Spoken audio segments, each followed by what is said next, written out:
Assalamualaikum warahmatullahi wabarakatuh. Alhamdulillahirabbil alamin. Bahagia sekali pada siang hari ini kita kembali bisa berjumpa ya, dalam acara Kampus Shot. Seperti biasa kita akan membahas satu tema, dan ini tema yang sangat menarik, tadi sudah disebutkan tentang narkoba. Dan memang kejadian di tanah air ya itu angka pengguna dan juga kasus-kasus yang kemudian diungkap di publik ini semakin meningkat, dan ini tentu saja menjadi keprihatinan kita. Nah, kita akan membahas apa sih sebenarnya hidup sehat itu, dan apa itu narkoba, dan bagaimana kiat-kiat mencegah, dan kalau sudah kena bagaimana nanti treatmentnya ya. Karena memang paling bagus kita jangan kena. Tapi kalau sudah terlanjur kena, bagaimana caranya mencegah? Itu yang perlu kita upayakan. Nah, dalam treatment ya nanti juga akan kita gunakan treatment herbal. Ya, dalam treatment kita akan gunakan treatment herbal. Ketika memang sudah pakai, tapi kalau yang belum kita cegah. Jangan sampai pernah pakai gitu kan. Karena rasa penasaran orang itu kalau dilarang-larang seringkali malah justru tambah jadi gitu ya. Nah, keinginan itu harus kita bentengi dengan cara-cara kiat-kiat yang nanti akan kita share di siang hari ini. Nah, langsung saja, edukasi hidup sehat dengan herbal untuk generasi anti narkoba. Pada prinsipnya, yang namanya hidup sehat, itu definisinya adalah kondisi hidup yang optimal, bebas dari gangguan penyakit. Ya, ini sehat masih dalam keadaan terbatas. Ya. Tetapi sehat dalam arti luas itu meliputi jasmani, rohani, dan juga sosial ekonomi. Karena menurut WHO, ya, WHO itu menerapkan definisi sehat itu adalah sehat adalah keadaan sejahtera, meliputi fisik, mental, dan sosial. Bukan hanya ya secara terbatas sekedar bebas dari penyakit atau kecacatan. Nah, ini sehingga kadang-kadang kita ada orang yang secara penampakan ya tidak ada gangguan apa-apa ya, berjalan ya, seperti orang yang gagah ya. Tapi begitu diajak bicara, wah baru kelihatan, wah ini agak masalah ini kalau ngomong, diajak ngomong ke selatan kok jawabnya malah nggak jelas gitu ya. Nah, itu baru kelihatan kalau nggak sehatnya ketika ngomong. Tapi ketika diem nggak kelihatan, ya itu biasanya gangguan mental gitu ya, gangguan jasmaninya nggak apa-apa, tapi mentalnya yang terganggu. Nah, penyalahgunaan narkoba itu adalah ancaman bagi kesehatan, ya, baik nanti secara fisik, mental maupun sosial. Nah, makanya ini gangguan yang nantinya ya penyalahgunaan narkoba itu bisa menjadi gangguan hidup sehat, ya, baik jasmaninya, ya, karena nanti akan ada problem-problem jasmani, fisik, ya, kerusakan organ, kerusakan otak, kerusakan ya alat-alat tubuh kita, yaitu fisiknya. Mentalnya wah apalagi gitu ya, mentalnya down, rusak gitu ya secara mentalnya dan apa psikisnya. Sosial apalagi juga ya, karena nanti akan berpengaruh juga ke pergaulan, berpengaruh ke ekonomi dan lain sebagainya. Maka penyalahgunaan narkoba ini ancaman serius ya bagi kesehatan yang secara definisi WHO tadi tidak hanya fisik tapi juga mental maupun sosial. Nah, narkoba itu singkatan. Nah, biasanya merasa dan sudah tahu singkatannya, tapi sebenarnya narkoba itu kadang-kadang, oh itu narkoba dan obat terlarang. Ya, bukan begitu. Narkoba itu narnya itu artinya narkotika. Ini golongan obat yang mempengaruhi kesadaran. Biasanya obat-obat ini digunakan di rumah sakit, di ruang bedah, ya, di ruang bedah untuk anestesi ya, untuk bius ya. Narkotika ini biasanya digunakan untuk bius ataupun pada dosis tertentu digunakan untuk anti nyeri ya. Ini narkotika. Kemudian ko-nya itu psikotropik ya. Psikotropik ini juga biasa digunakan di rumah sakit. Ini obat keras dan mempengaruhi sistem saraf pusat. Biasanya dipakai di rumah sakit jiwa ya, untuk mereka yang mengalami gangguan kejiwaan, apakah skizofrenia ya, gangguan kesadaran, gangguan tidur gitu, orang nggak tidur atau depresi berat gitu ya. atau stres berat dan sebagainya ini menggunakan obat-obat psikotropika karena ini mempengaruhi sistem saraf pusat. Kalau narkotika biasanya digunakan di tadi ruang bedah untuk bius atau anestesi dan juga untuk anti nyeri ya. Kemudian narkotika dan psikotropika ini memang diproduksi dan digunakan ya selama penggunaannya adalah sesuai anjuran dan sesuai dosis, maka penggunaannya adalah disebut sebagai berfungsi guna ya karena yang menggunakan adalah ahlinya dengan batas-batas keamanan yang sudah diketahui. Tapi masalahnya adalah kalau produk tersebut digunakan oleh yang tidak ahli, ya itu namanya penyalahgunaan. Ya, makanya disebut penyalahgunaan narkoba atau narkotika atau psikotropika. Penyalahgunaan artinya penggunaan yang salah. Salah dari segi apa? Tidak ada pihak berwenang yang mengawal penggunaan tersebut sehingga sembarangan. Nah, ini disebut penyalahgunaan. Jadi kalau narkoba itu di bawah tenaga ahli, maka itu bukan penyalahgunaan, tapi penggunaan yang berfungsi guna.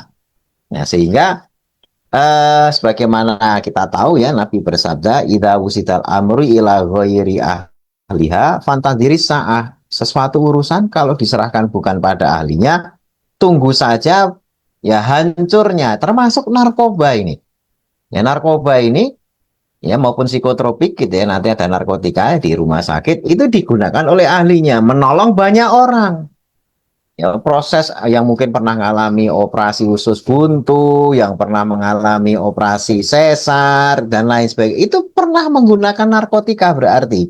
Karena di ruang operasi narkotika dipakai, tapi digunakan oleh tenaga ahli. Maka ya boleh-boleh saja karena ahlinya mereka tahu tingkat keamanan dan sebagainya. Nah kalau yang gunakan anak SMP yang nggak pernah sekolah farmasi gitu ngerasain ini, oh enak banget ini fly kemana, wah itulah namanya penyalahgunaan.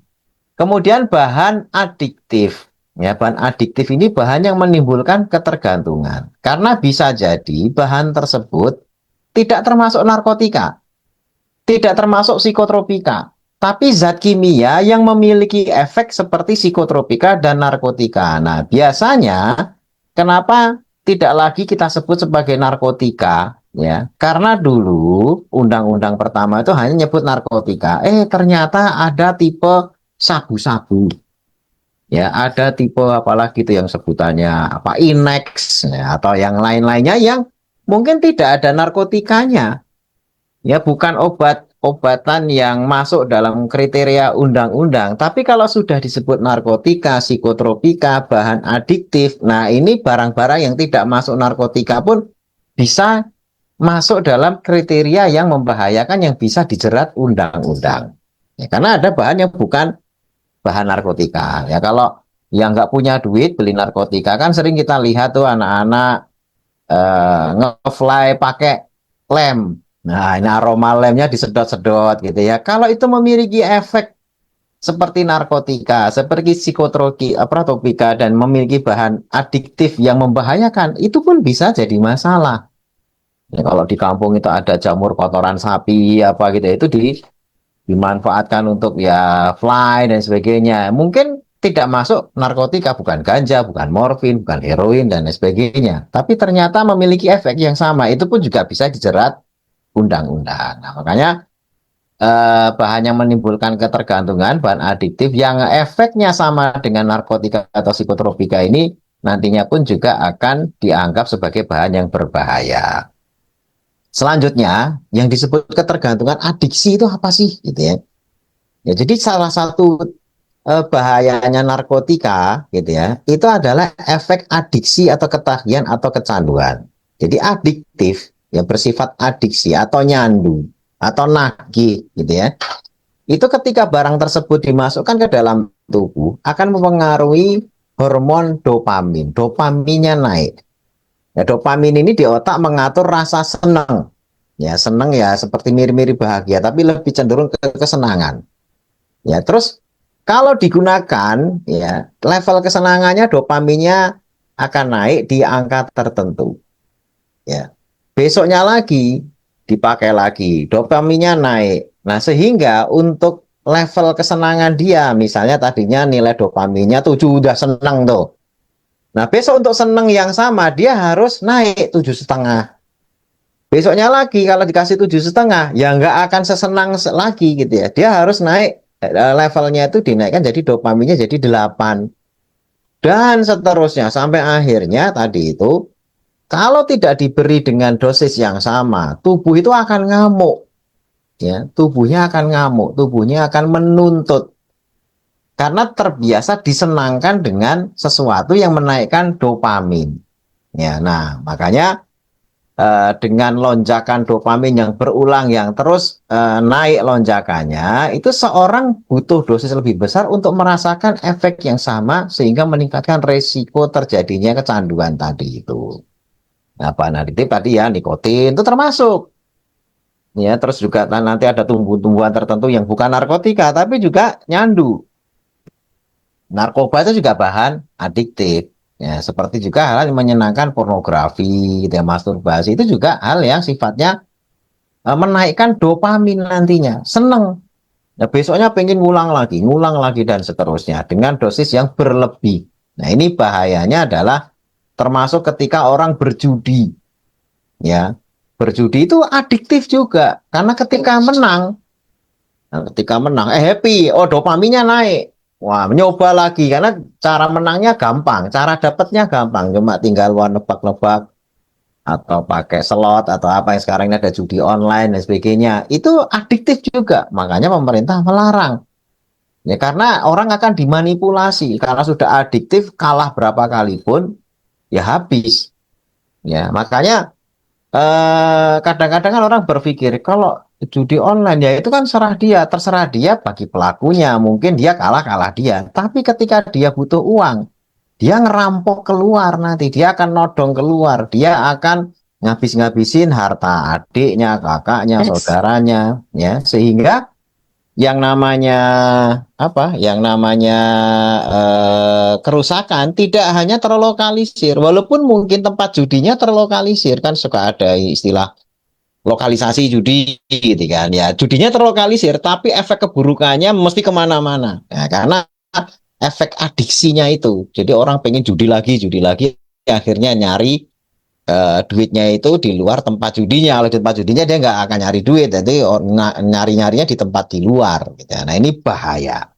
Nah, makanya yang sifatnya adiktif itu selalu menjadi perhatian. Berikutnya, nah dopamin itu hormon kesenangan. Jadi kalau mau senang-senang itu berarti orang menaikkan dopaminnya. Beda dengan kebahagiaan. Kebahagiaan itu serotonin. Ya, serotonin itu hormon kebahagiaan. Nah, dopamin yang tinggi itu akan menekan serotonin. Sebaliknya pula, serotonin yang tinggi akan menekan dopamin. Makanya berlaku hukum ini ya, tubuh kita itu kalau sering diseneng-senengin, itu sulit bahagia. Ya. Jadi kalau kebahagiaan itu bukan di tempat yang banyak seneng-senengnya. Gitu.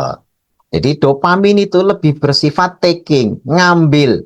Jadi kalau Bapak Ibu dikasih orang seneng, happy, itu dopamin naik.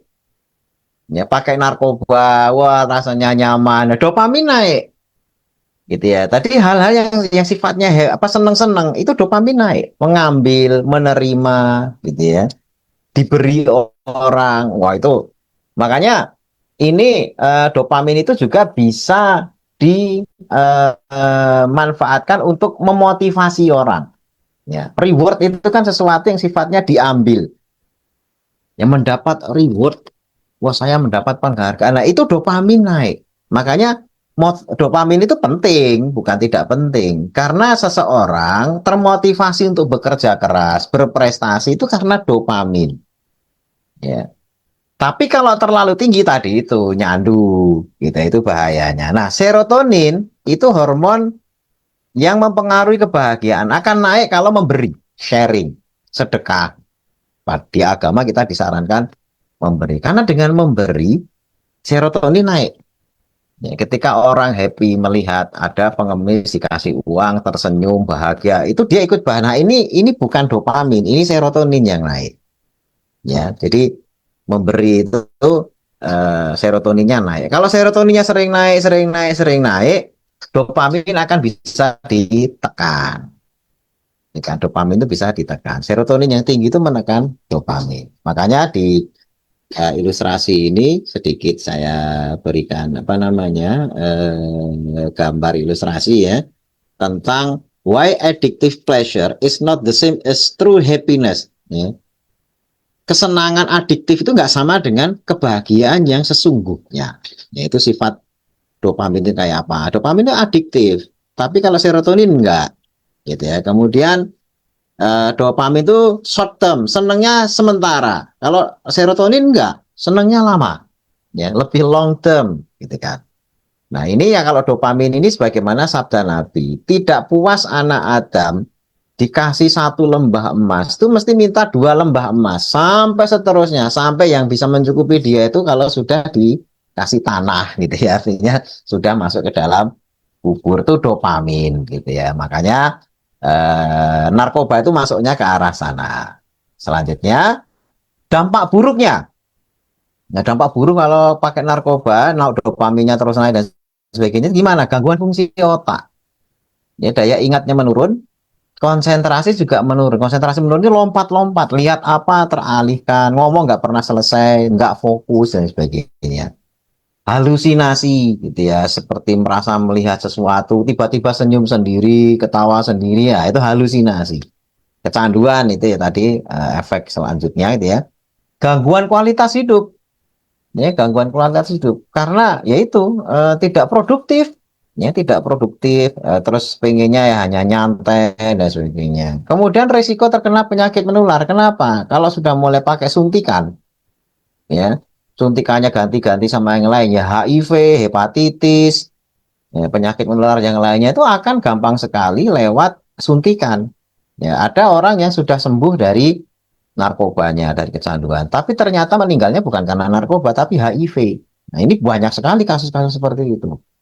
Perubahan nafsu makan. Nah, ini karena nggak usah makan dengan hanya nge-fly saja sudah happy gitu ya. Akhirnya ya siklus makannya, feedingnya itu terganggu. Nggak pernah ada muncul rasa laparnya. Karena sudah seneng kalau sudah nge-fly tadi itu. Sulit tidur dan insomnia ya atau insomnia itu otomatis gitu ya karena ritme sirkadiannya terganggu ya yang siang ngefly ya nggak sadar malam susah tidur ya karena sering dalam fase tidak sadar karena pengaruh narkoba tadi itu kemudian masalah berbicara dan komunikasi ya otaknya di area broca di area bicara gitu ya terganggu ya makanya ngomongnya juga mesti punya kendala pengen ngomong apa keluarnya apa nah itu masalah gitu kan itu satu hal yang seringkali terjadi pada orang yang menggunakan narkoba kemudian perubahan kemampuan kognitif kecerdasannya apa juga turun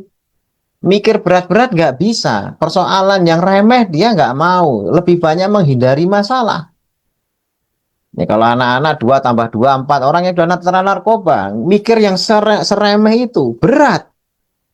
Ya, apalagi matematika ya apa malah apalagi hidup berat ya matematika yang sederhana aja dia nggak bisa nyelesain apalagi problemnya. Nah ini perubahan kemampuan kognitif, kehilangan koordinasi gerak tubuh. Nah ini yang kalau sudah ke saraf kayak gini ya kehilangan koordinasi, tangan gerak sendiri, tremor. Ya tiba-tiba ada gerakan-gerakan yang involunter. Involunter itu tidur tiba-tiba nendang. Kemudian apa namanya ada gerakan-gerakan ya involunter atau tidak disadari yang muncul ketika sudah mulai merusak saraf motoriknya dan narkobanya itu. Nah yang paling parah overdosis dan kematian. Nah berikutnya, nah itu penderitaan seseorang ketika sudah menggunakan narkoba. Nah pada orang yang pengen berhenti, kenapa sulit berhenti? Karena ketika dihentikan, dopamin yang diminta oleh tubuh itu kan mulai apa namanya ya, mulai teriak. Harus dipenuhi kesenangannya karena terbiasa dipenuhi dan dalam kondisi yang naik terus kadarnya. Ketika tidak dipenuhi, nah itulah yang namanya sakau. Ya, kalau sudah sakau, tubuh itu ngamuk. Ya, karena harus dituruti keinginannya. Pertama, muncul banyak keluar keringat. Ya, tahu-tahu.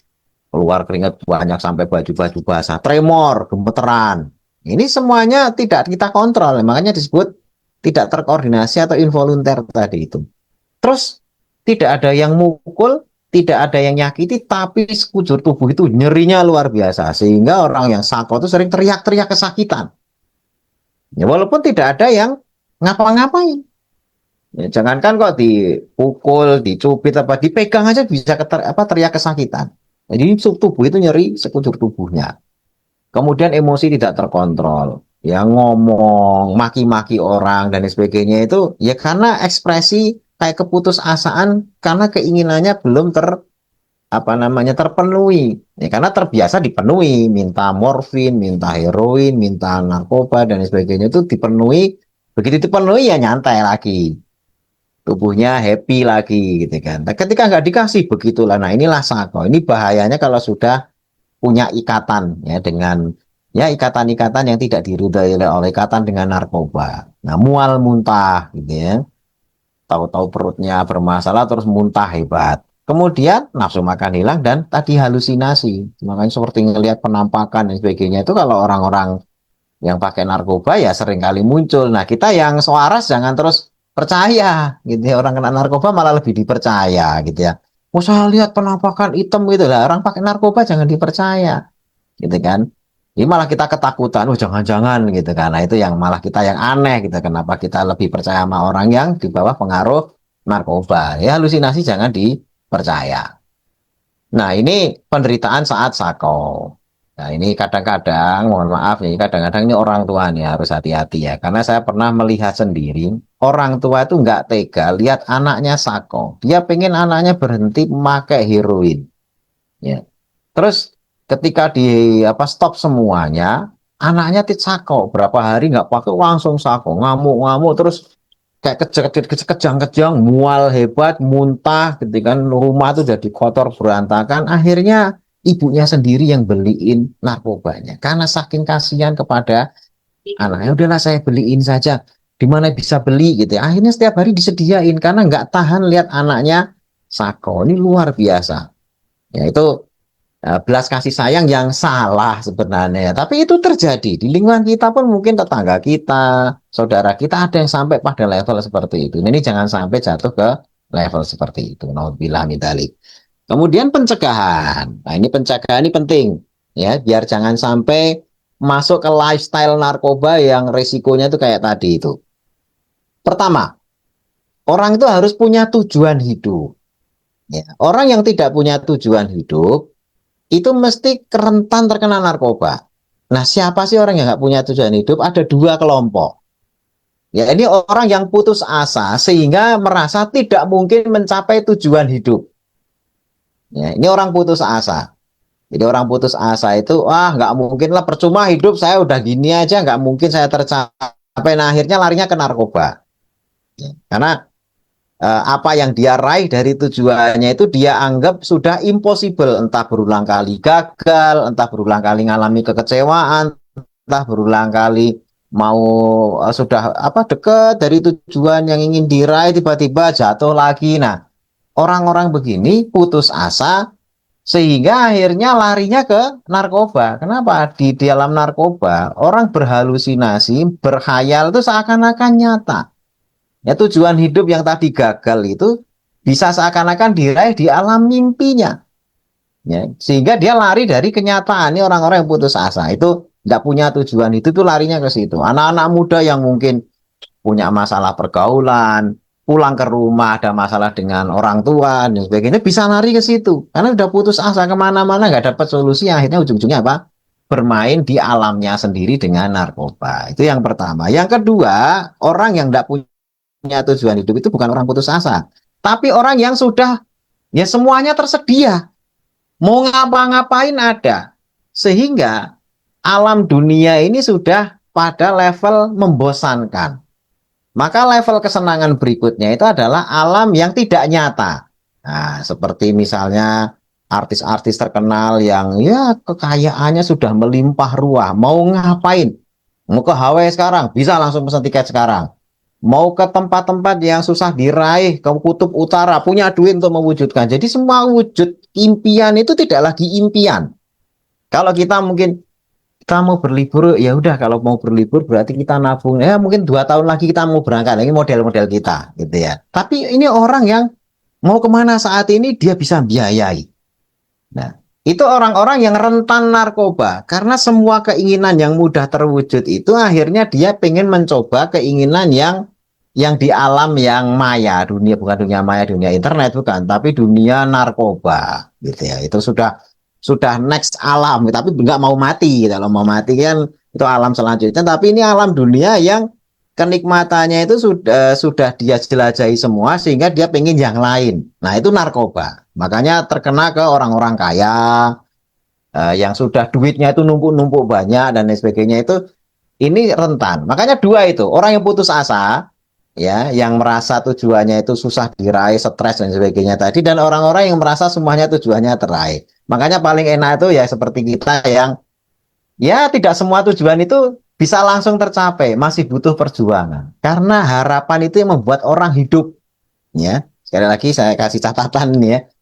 Yang membuat kita hidup itu harapan. Orang yang nggak punya harapan, gara-gara putus harapan dan merasa sudah tercapai semua harapan, itu gampang jatuh dalam dunia narkoba. Tapi kalau yang masih kita masih mampu nih, setahun lagi kita punya target, sebulan lagi kita punya target, jadi punya harapan, punya tujuan, ada sesuatu yang ingin kita raih, itu biasanya sulit terkena narkoba. Nah, kemudian pencegahan yang lain, jadi punya tujuan itu penting. Ya kalau orang beriman kan tujuan hidup apa kita ke dunia? Ya beribadah kepada Allah, simple. Tapi banyak orang yang tidak simple hidupnya, gitu ya. Kemudian awali dengan membangun komunitas yang baik. Nah, ini penting.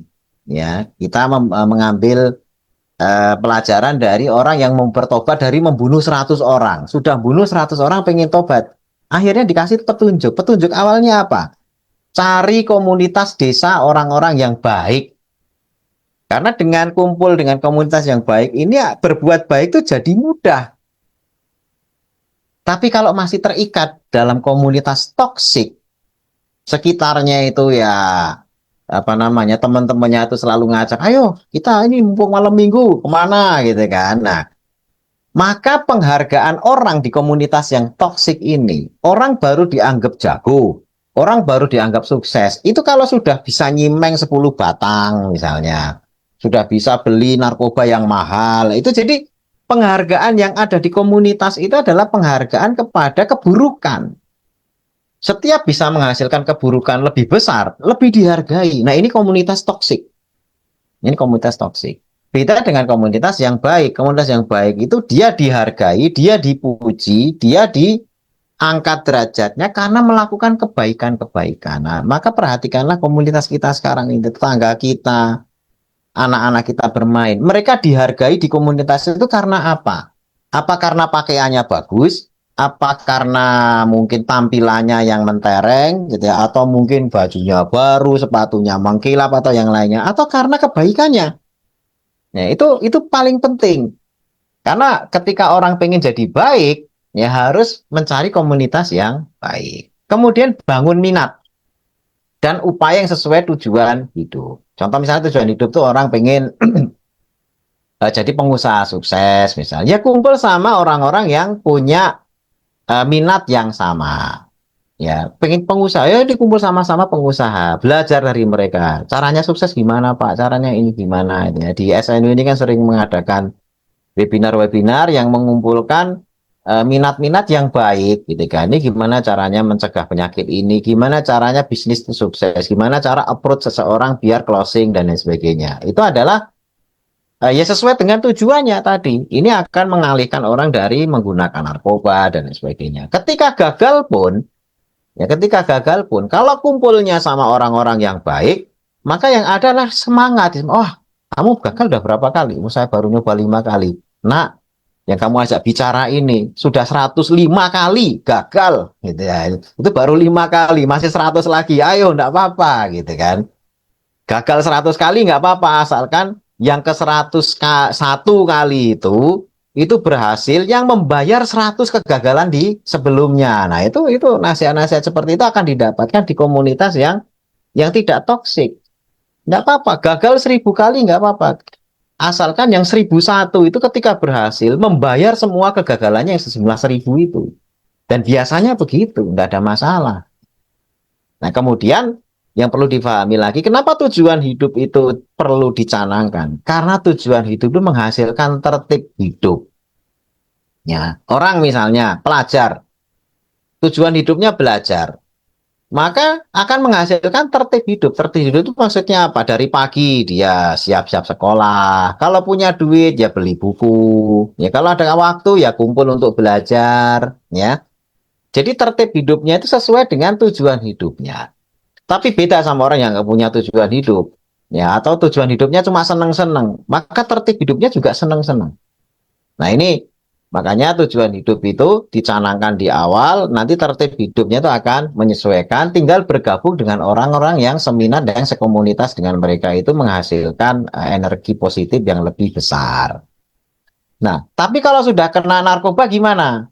Pertama, ini mudah-mudahan nggak ada ya, tapi kalau ada gitu ya, upaya yang bisa kita lakukan adalah pertama, orang itu harus didampingi terus, jangan dikucilkan.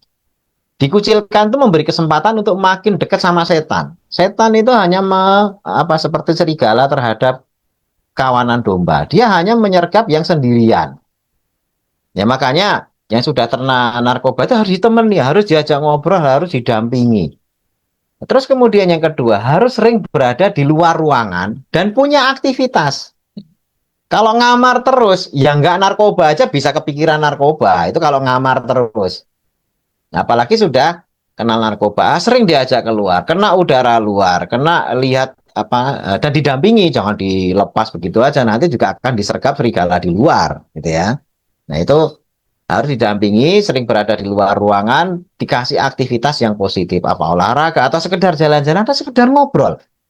Ini karena paparan sinar matahari, udara luar, itu memberikan dampak positif kepada tubuh kita. Gitu kan. Ada beberapa hormon-hormon yang nanti akan dihasilkan, yang menghasilkan relaksasi dan pikiran positif. Itu ketika berada di luar. Kemudian menanamkan rasa percaya diri dan nilai diri. Ya, disadarkan bahwasanya dirinya hadir ke dunia ini punya nilai, punya alasan. Ya, jangan sampai orang itu merasa nggak bernilai, nggak ada apa namanya ya, minder, ya minder, menarik diri. Nah ini bahaya. Apalagi kalau sudah kecanduan itu seringkali muncul rasa-rasa seperti itu, dirinya rendah dan sebagainya. Jangan munculkan bahwasanya dirinya bernilai, hidupnya pantas diperjuangkan. Ya jangan malah putus asa, hidupnya pantas diperjuangkan. Makanya dia punya kemauan untuk jadi lebih baik. Nah, pada kasus ringan dan sedang, ya itu bisa diberikan treatment herbal. Maksudnya, kalau yang berat, ini sudah susah ya. Kalau berat itu kita di nomor 5 itu rehabilitasi khusus, ya masuk ke rehabilitasi. Tapi kalau yang masih ringan, herbal itu bisa dipakai. Ya, seperti habatus sauda. Nanti akan saya sampaikan risetnya. Kemudian susu kambing ini untuk antiinflamasi. Karena banyak antiinflamasi dalam susu kambing. Ketika nyeri hebat, ya gangguan nyeri hebat, terus mual muntah, pencernaan terganggu, gak ada nafsu makan dan sebagainya, susu kambing itu justru akan bisa menekan dan kekurangan nutrisi itu bisa diperbaiki. Selain nutrisinya juga tadi antiinflamasinya.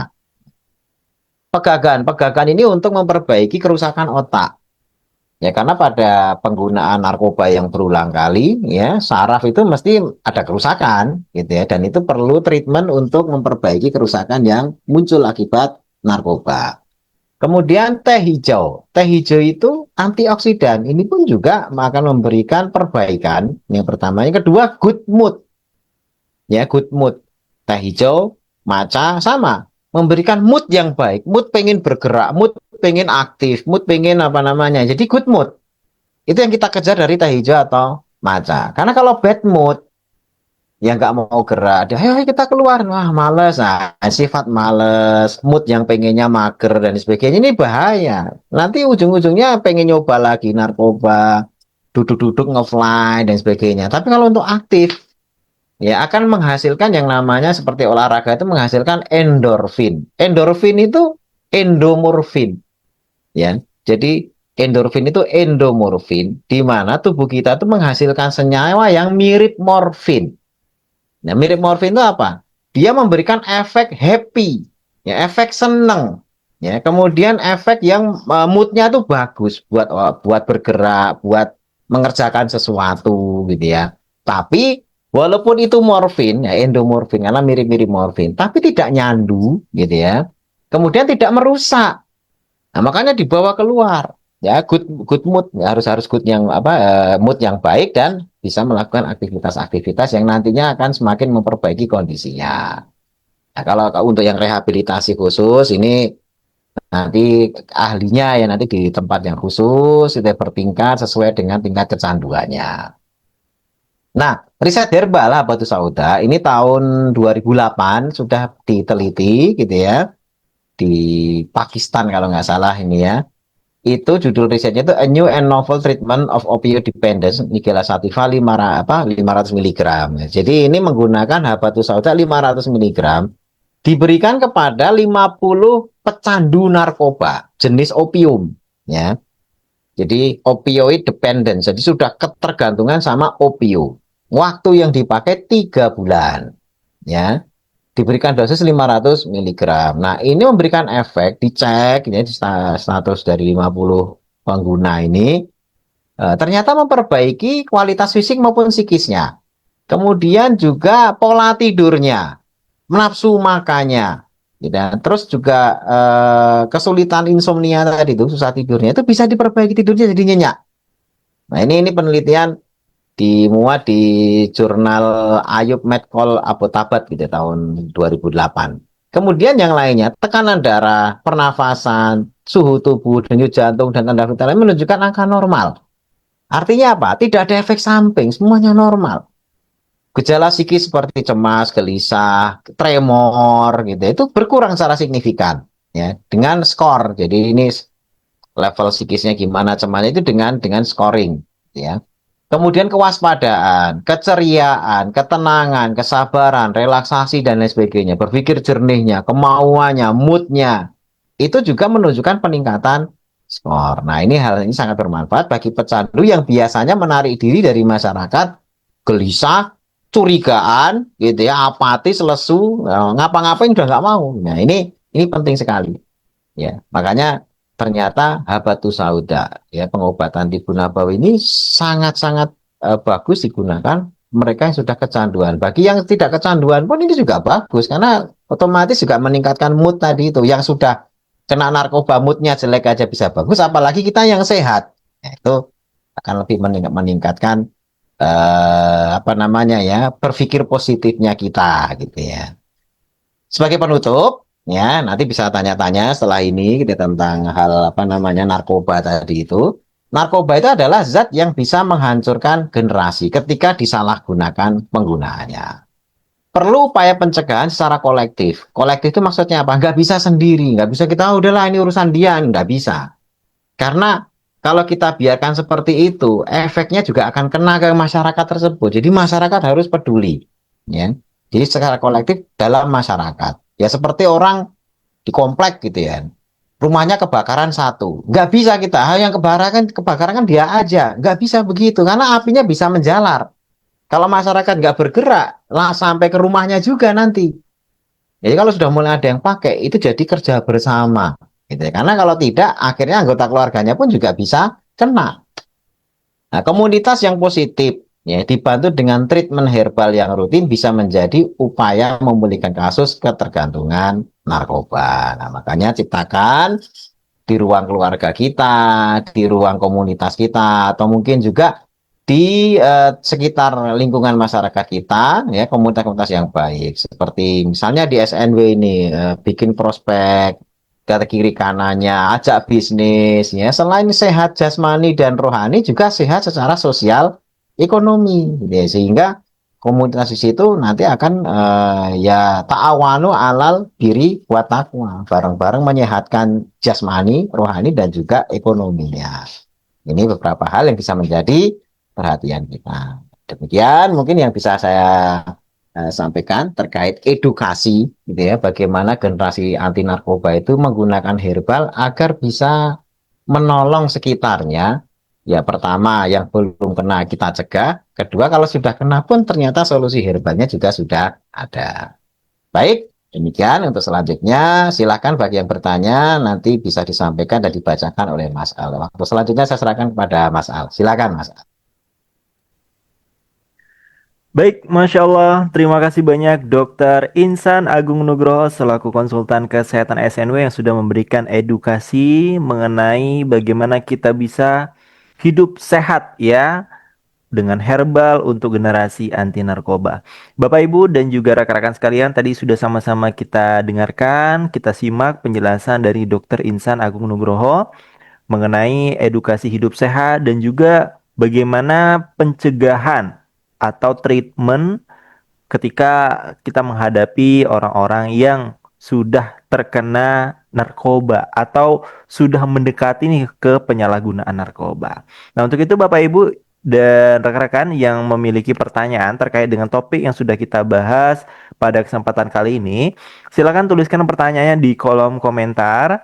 Silakan nanti akan kita sampaikan pertanyaannya ke Dokter Insan. Baik, sudah ada pertanyaan yang masuk atau belum ya? Kita coba cek terlebih dahulu untuk pembahasan kita kali ini. Boleh nanti dibantu untuk dapat mengirimkan pertanyaan-pertanyaannya di kolom komentar.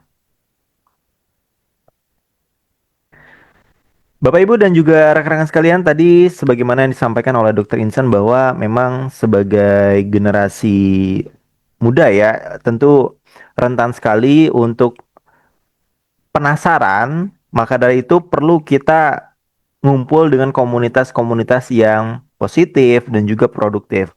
Nah, salah satunya komunitas-komunitas yang positif itu ada dan selalu dirutinkan dalam komunitas SNW. Selain daripada komunitas SNW, tentu edukasi-edukasi kesehatan juga di SNW sangat diterangkan ya, dan juga dalam hal ini sering diberikan edukasi langsung oleh konsultan kesehatan SNW.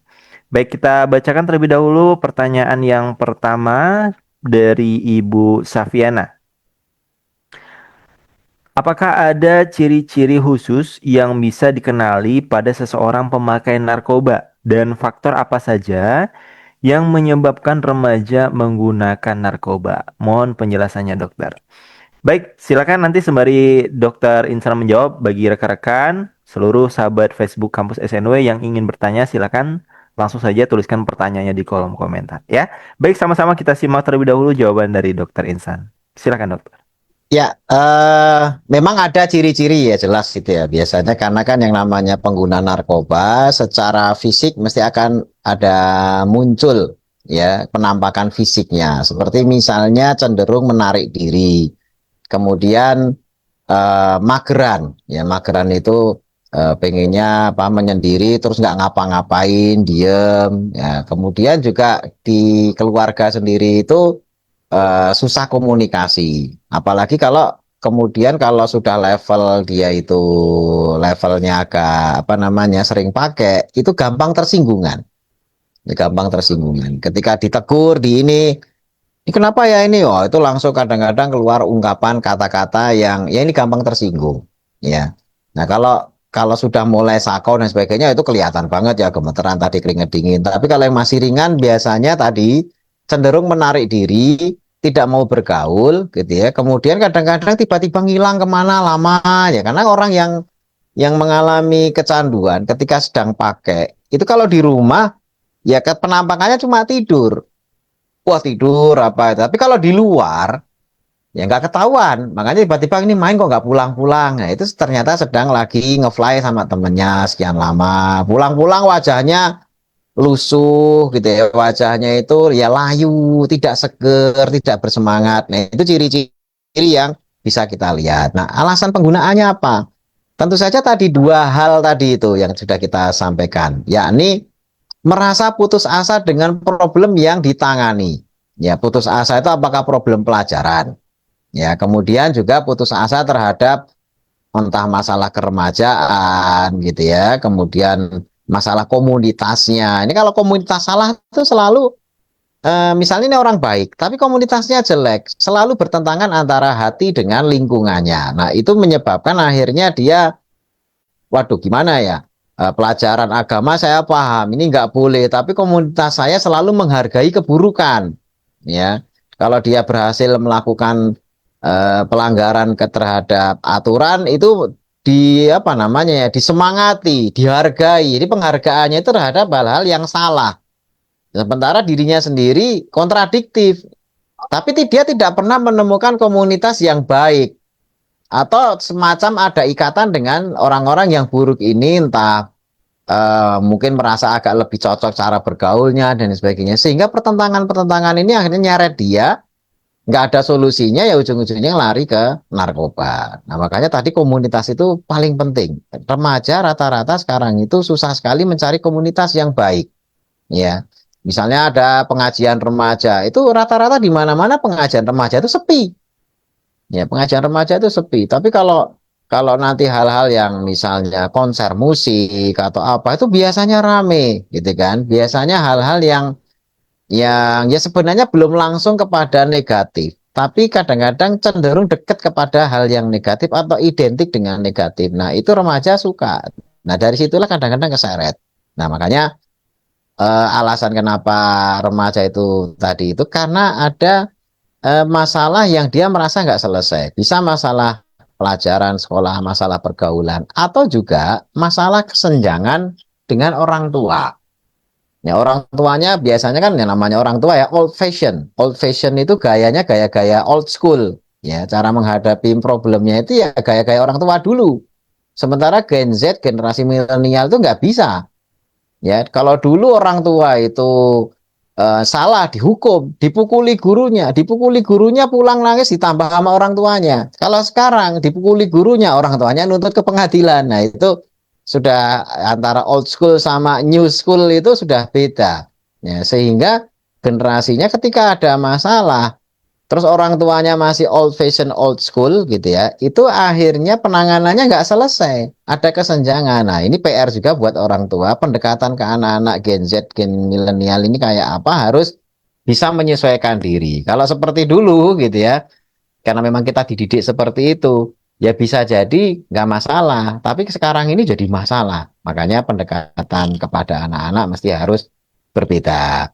Nah, itu beberapa hal yang kenapa anak-anak itu lari ke narkoba, ke lingkungannya dia masalah, ke apa namanya pelajaran ada masalah, ke rumah pun ada, akhirnya larinya ke dunia yang tadi itu, dunia yang tidak nyata itu. Di sana dia berkhayal. Pelarian orang yang tidak selesai masalahnya itu adalah dengan berkhayal. Cuma berkhayal tok saja itu sudah jadi penyembuh.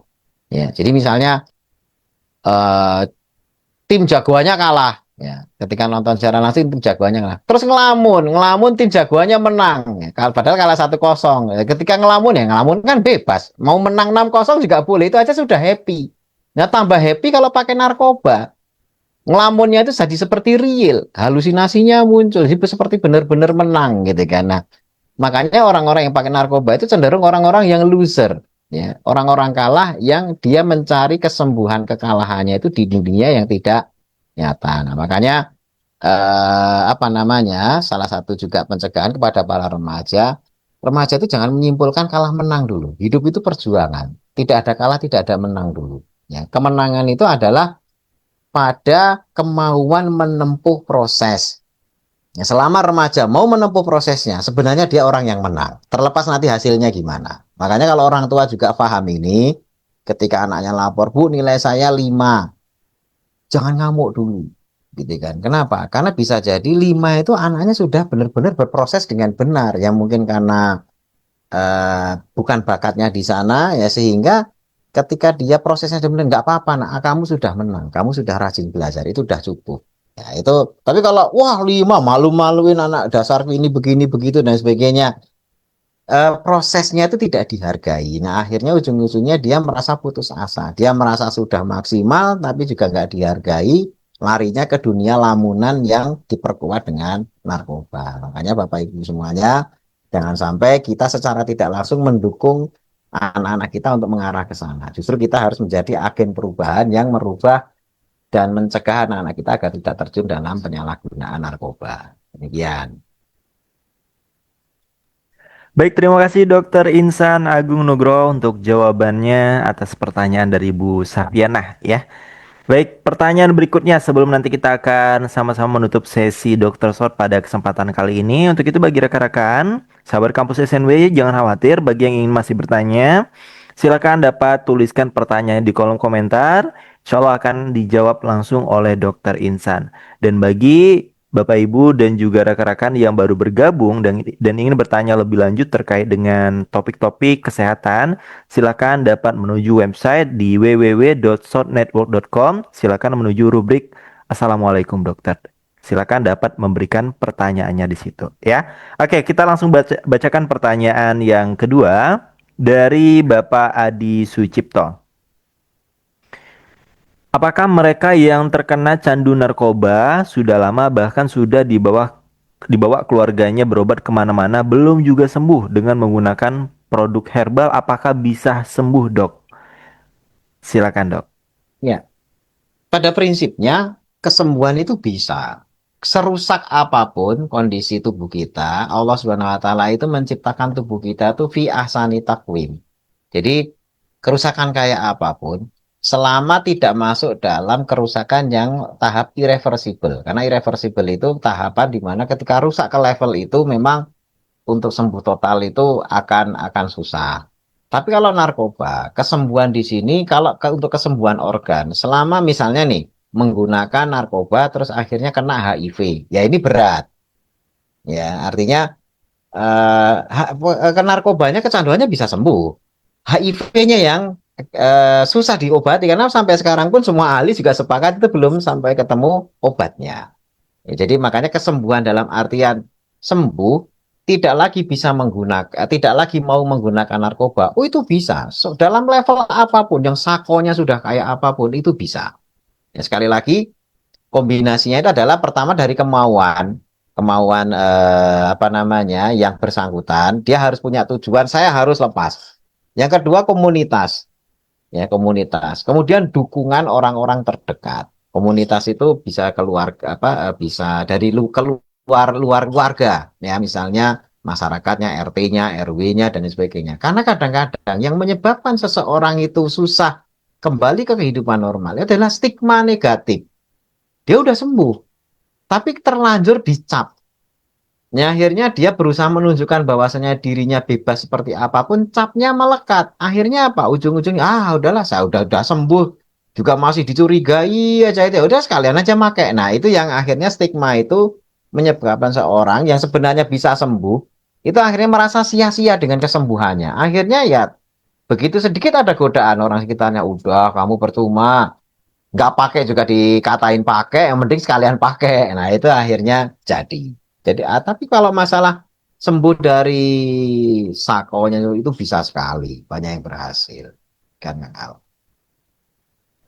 Oke, baik. Terima kasih banyak Dokter Insan. Demikian untuk jawaban dari Bapak Adi Sucipto ya, pertanyaan mengenai bagaimana ketika keluarga yang udah terkena candu narkoba gitu, tapi nggak sembuh-sembuh. Insya Allah semua ada obatnya, dokter ya. Insya Allah. Insya Allah. Baik, Bapak Ibu dan rekan-rekan sekalian, Alhamdulillah ya mengingat waktu sudah menunjukkan waktu zuhur.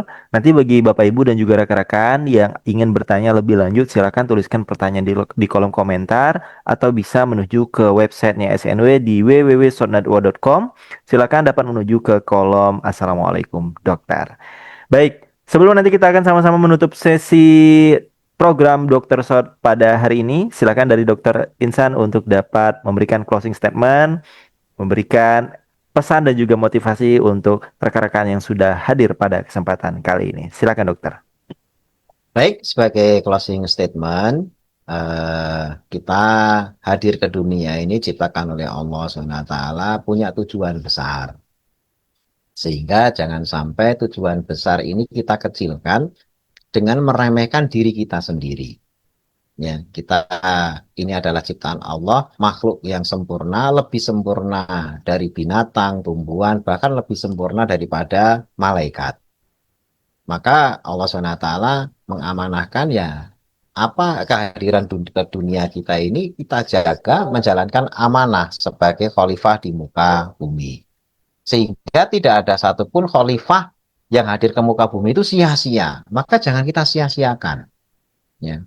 Yang kita miliki saat ini, mata kita, telinga kita, ya, pernafasan kita, jantung kita, pencernaan kita, dan sebagainya, itu semuanya adalah ciptaan-ciptaan sempurna yang Allah karuniakan kepada kita. Jangan kita sia-siakan, termasuk juga otak kita dan kesadaran kita.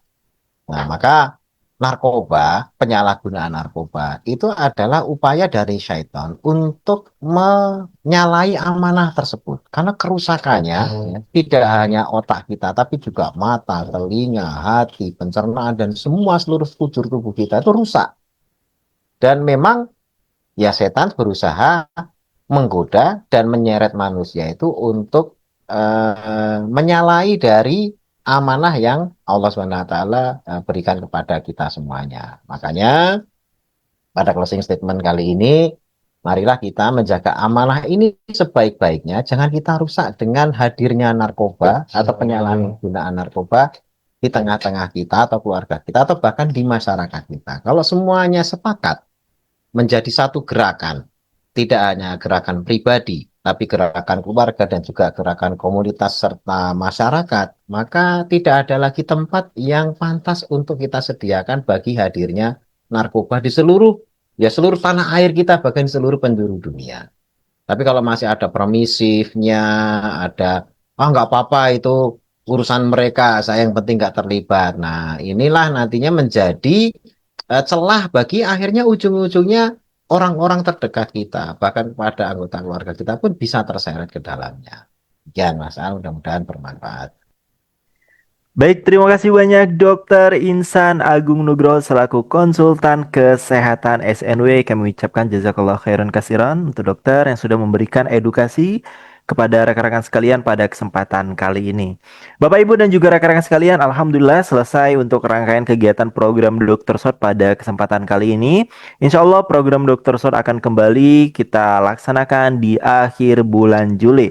Untuk itu bagi Bapak Ibu sahabat kampus SNW yang baru mengikuti kegiatan kampus SNW, silakan terus follow akun-akun official kampus SNW dan SNW Bisnis Prohati karena akan banyak info kegiatan-kegiatan menarik lainnya seputar kesehatan. Bapak Ibu dan juga rekan-rekan sekalian, mari sama-sama kita jaga diri kita, jaga keluarga kita, jaga lingkungan kita dari kejahatan narkoba. Untuk itu, mari sama-sama kita niatkan diri kita untuk meningkatkan keimanan dan ketakwaan kita kepada Allah.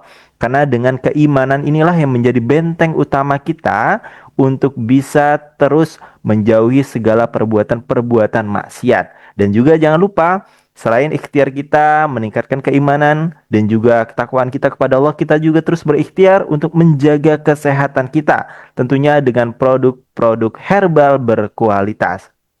Nanti setelah ini kita akan sama-sama mendengarkan edukasi dari Ibu Ari Haryati yang akan memberikan edukasi mengenai produk-produk herbal berkualitas.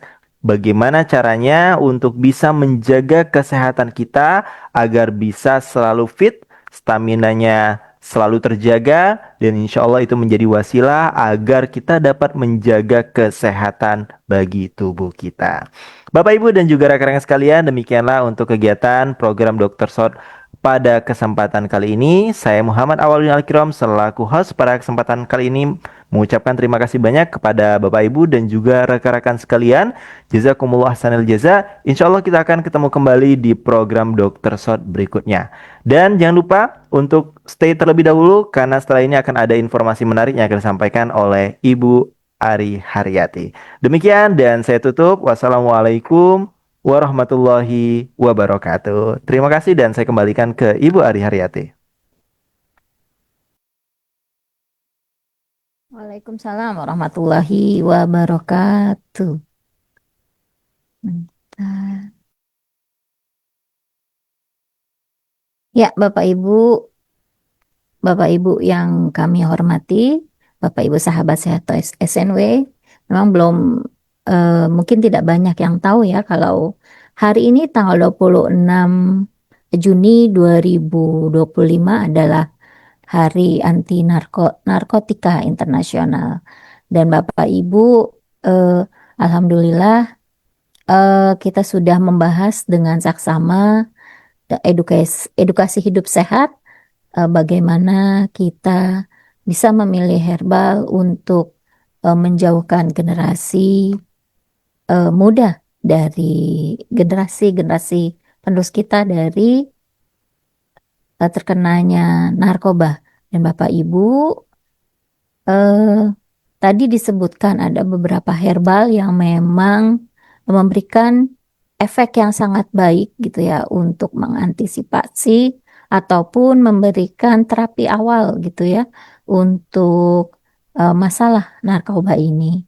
Dan ini bisa Bapak Ibu bisa lihat kalau kita punya Sod Nigella Plus, dan ini adalah eh, herbal dengan kandungan habatus sauda ataupun Nigella sativa atau nama latinnya Nigella sativa yang memberikan efek sangat baik bagi tubuh, dan tadi sudah dijelaskan riset-riset yang ada dari herbal habatus sauda. Dan Bapak Ibu, kemudian di sana juga ada pegagan, dan alhamdulillah Bapak Ibu bisa mendapatkan manfaat pegagan dengan baik di South Mindatop.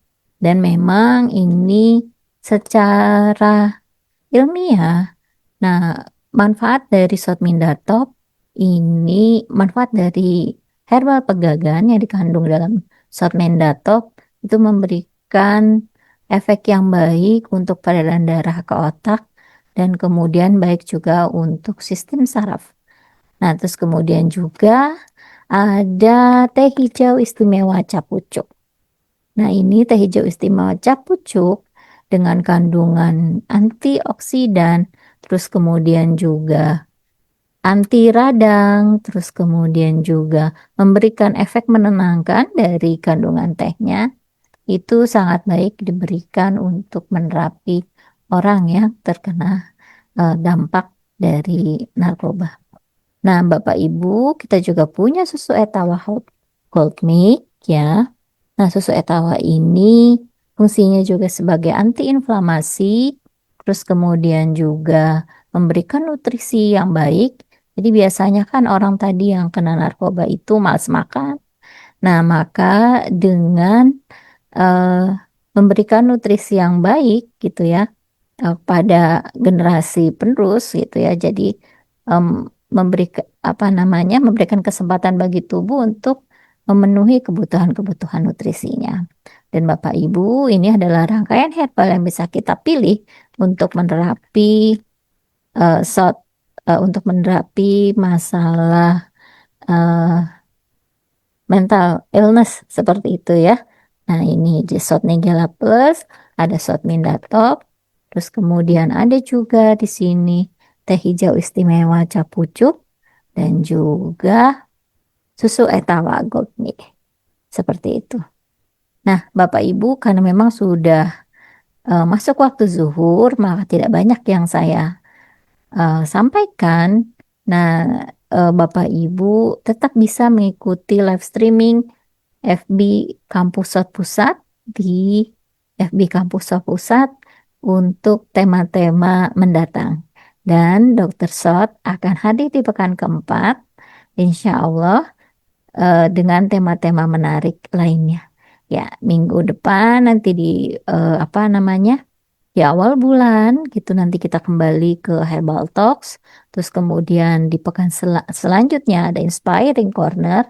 Kita terus kemudian pekan ketiga di Herbal Talks lagi, dan pekan keempat kita kembali ke live streaming Dr. Sot bersama Dr. Insan Agung Nugroho. Ya, baik Bapak Ibu semua, terima kasih banyak. Dan bagi Bapak Ibu yang tetap ingin bertanya kepada Dr. Insan, bisa masuk ke situs SNW www.sotnetwork.com, dan di pojok kanan bawah ada rubrik Dr. Sot. Assalamualaikum dokter. Nah, Bapak dan Ibu bisa langsung menanyakan kepada Dr. Insan Agung Nugroho, atau kalau tetap ingin menuliskan pertanyaan di kolom komentar FB Kampus Sot Pusat untuk live streaming kali ini, silahkan diketikkan, nanti akan dijawab. Demikian.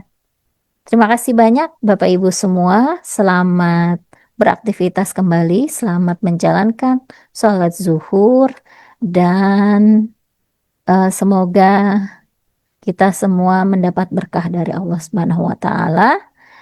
Mari kita tutup dengan doa kafaratul majlis. Subhanakallahumma wa bihamdika asyhadu alla ilaha illa anta astaghfiruka wa atubu ilaik. Wabillahi taufik wal hidayah. Wassalamualaikum warahmatullahi wabarakatuh.